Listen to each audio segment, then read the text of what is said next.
Anyway, mga kababayan, ito pakinggan po natin, ito nakita nating balita na kung saan ito daw po mga kongresista or ilan sa mga kongresista nananawagan daw po ng agarang resignation ni DPWH Secretary Bunoan, mga kababayan. So ngayon ito pakinggan po natin. Kongresista ang humihiling. Rosalie, sinong kongresista ang humihiling sa resignation ng DPWH Chief? Si Kamanggagawa Party List Representative Ellie San Fernando na miyembro ng minority bloc dito sa Kamara ang nagdedemand sa agarang pagbibitiw sa pwesto ni Public Works and Highways Secretary Manuel Bunoan dahil sa umano'y Si Ellie San Fernando ng Kamanggagawa Party List, mga kababayan, siya po yung nananawagan na dapat daw po agarang magbitaw sa pwesto etong si DPWH Secretary Bunoan. Alam nyo naman, mga kababayan, kahit ako sinasabi ko din naman po sa inyo yan, na for delikadesa, much better mag-resign na lamang po siya. Kasi unang-una, kung hindi niya kayang isawata yung mga nangyayaring katiwalaan sa departamento ng DPWH, much better mag-resign siya. For delikadesa lang, mga kababayan. Yun naman talagang tama. Kasi unang-una, bakit hihintayin mo pa na sabihin ng presidente na tanggalin ka sa pwesto, mga kababayan? Kung pwede ka naman, para sa iyong delikadesa, ikaw mismo ang mag-resign. Diba? Kasi sa totoo lang nakakahiya na manatili ka pa dyan. Dahil mismong ikaw pa sa bibig mo pa nang galing na talagang may mga nabalitaan ka na mga ghost project dyan sa departamento ng DPWH. Diba? Yung mga ipinagkatiwala ninyo sa mga kontraktor. Tapos ang pinakamasakla pa dyan, hindi mo nabantayan, ikaw pa man din yung sekretary ng DP. Kaya nga kung tutusin, mga kababayan, tama lang yung sinasabi ng ilang mga kongresista na much better magbitaw na lang siya. multi-billion pesos na halaga ng Ghost Flood Control Project sa ilalim ng termino nito. Ayon sa kongresista, ay malinaw na patunay ito ng palpak na pamamalakad umano sa ahensya.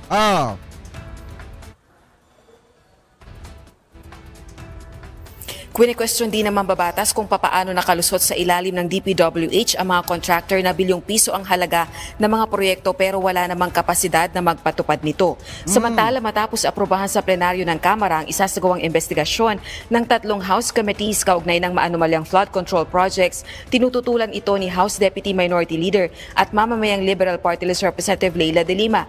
Anya, hindi ang Kamara ang dapat magsagawa ng investigasyon sa isyong ito dahil posibleng magdulot ng conflict of interest. Pakinggan natin ang pahayag ng kongresista. I take the position that it would not be prudent on the part of this House as it might entail possible conflict of interest. And in short, the House itself investigating this issue. And there has been so many reports, when there has been so many speculations about the possible involvement of certain members of the House, this would not sit well to the public. It would impact significantly on the integrity and dignity of this institution. Noong weekend, Kasi mga kababayan, sa totoo lang, hindi naman pwede kahit saan nyo tingnan, hindi naman kasi pwede na yung mag-iimbestiga, sila dapat yung iniimbestigahan. Hindi po pwedeng ganon. Dapat kasi, mga kababayan, may isang independent body na talaga mag-iimbestiga dito po sa flood control. Sa issue po ng flood control na hindi kayang impluwensyahan ni congressman at saka ni senator at nung iba pa na may ugnayan dito po sa maanumalyang flood control. Ano po, anyway, ituloy pa natin. niyak ni Bicol Saro Party List Representative Terry Redon, chairperson ng House Committee on Public Accounts na magbabatay sa ebidensya, testimonya at dokumento ang isasagawang legislative inquiry ng TRICOM sa mga anomalya sa flood control projects ng pamahalaan.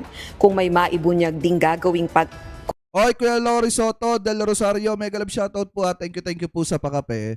Diba tama naman ako, Kuya Lori? Kung titingnan nyo, nung nakaraan natalakay natin yung about dun sa dun sa paglabas ni Sara Duterte ng bansa. Eto, maisingit ko lang ang SPG kasi, ang PSG kasi, mga kababayan, sa totoo lang, kapag po lumalabas siya ng ibang bansa, I think nadodoble o natitriple yung sahod. Kaya nga itinatanong ko kung kung saan kinukuha ni Sara Duterte yung mga ipinambabayad niya doon. Kung may maibubunyag din Ay, thank you po sa pakapi ha. Thank you po Kuya Lori. Sa gagawing pagdinig na may mga mambabatas na sangkot sa katiwalian sa mga proyekto, bibigyan ng pagkakataon ng mga ito na makapagpaliwanag pero i-refer na sa third party o independent body ang pagsasagawa ng malalimang investigasyon. Tama! Aga, ayon kay Congressman Ridon, mula sa pagiging TRICOM, tatawagin na yung House Triple Committees na House Infracom. Balik sa'yo, Aga. Maraming salamat, Rosalie Coz. Ayan mga kababayan ha, pinananawagan po ng kongresista ng Kamanggagawa Party List na dapat daw agad-agad na magbitaw sa pwesto etong si Secretary Bonoan ng DPWH. For delikadesa mga kababayan kasi yung pinag-uusapan po dito. Dahil kung titingnan nyo nga naman mga kababayan, sa tagal ng panahon niyang nakaupo bilang sekretary ng DepEd dyan, ng DPWH, dapat nabantayan niya sana yung mga proyekto, especially yung mga flood control. Eh ang problema, wala ata siya mga taga-DPWH na naka-assign doon sa mga proyektong ginagawa na nagsusurveillance mga kababayan at nag-iimbestiga kung ginagawa ba yung mga proyekto na ibinigay nila doon sa mga kontratista. Eh parang ang nangyari nga dito, nasa opisina lang niya, eto po si Secretary Bonoan. Kaya nga para sa akin mga kababayan, for delikadesa, much better, mag-resign po siya.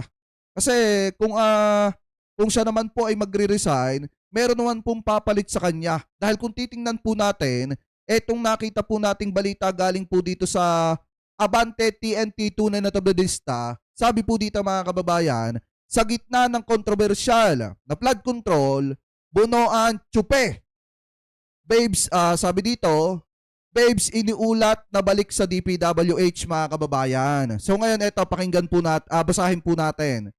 Sabi po dito, posible muling italaga si Rogelio Babes Singson bilang Secretary ng Department of Public Works and Highway, DPWH, sa ilalim ng administrasyon ni Pangulong Ferdinand Marcos Jr. sa gitna ng mga kontrobersyal tungkol sa maanumalyang infrastructure project ng gobyerno.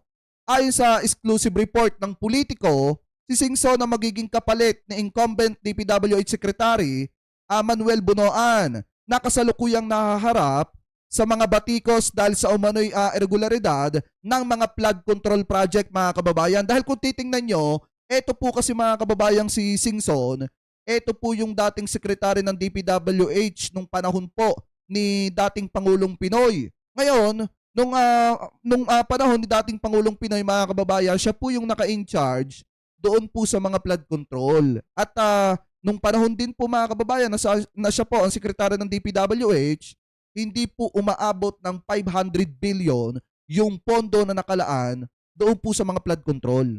Ang pinakamalupit pa nga dito mga kababayan, siya po yung naging sekretary ng DPWH na nakapagbigay ng plano ng mga master plan ng flood control dyan po mga kababayan kay Secretary Bonoan.